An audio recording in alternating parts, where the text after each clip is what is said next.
Hello everybody. So I wanted to really classify what really constitutes this as a self-care action.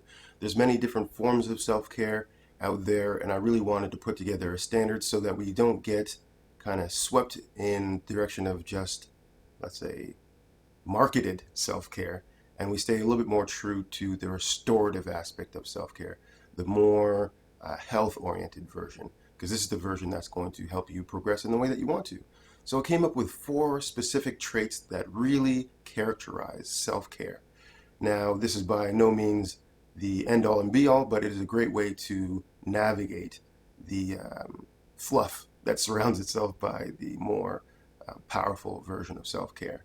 So with no further ado, here we go. Trait number 1, the self-care action must create a new action, in the sense of, if you're going to do this thing, it might not be something that you've done before.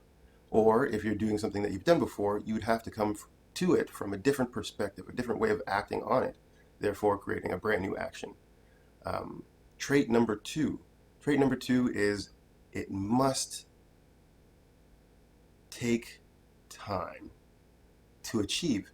So if it's something that you think about today and do tomorrow, this is not going to be very self-care oriented. It might be something else, but it won't be self-care. It does take conscious effort to achieve self-care. So we must say that is a standard trait.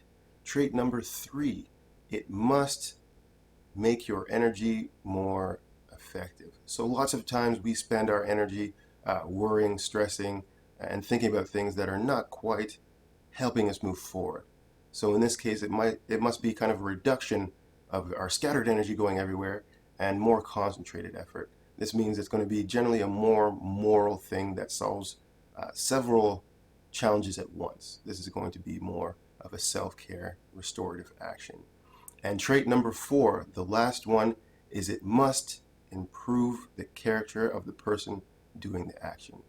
Yes, this is where the self comes in. It is about making you a better person, and to make you a better person, we want to make sure that we stay in the balance of the body. So this is trait number 4. I found these traits, when used with many different clients, are very effective in kind of restating the importance of why you're doing the things you're doing. Lots of times we do things that are just kind of expected of us, maybe pressures from society, maybe pressures from spouse, maybe pressures from self, maybe pressure from childhood till now, and these things kind of distort what we really want to do.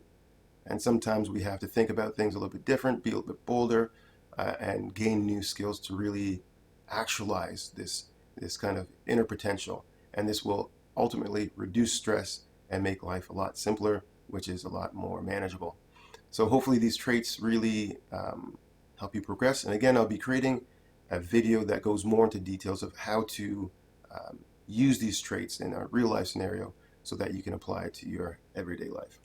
All right, thank you very much for listening. This is Noel Miller, Design Fitness.